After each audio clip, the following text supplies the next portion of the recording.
Nakapalag si dating Negros Oriental Yun Representative ang Arnie sinasabi ko. Teves ng Yun ang arestuhin ng mga sinasabi ko. otoridad sa kanyang bahay sa Daly, Timor-Leste Sa alas ayos. 8 ng gabi roon.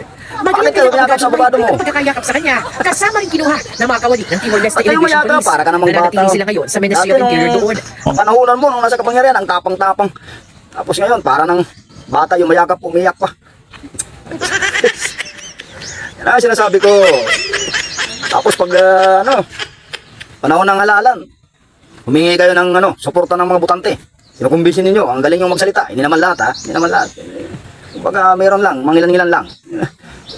Humingi kayo ng suporta sa mga butante na halal kayo. Tapos pag nasa kapangyarihan na kayo, nako, ang tatapang nyo. Ang tatapang.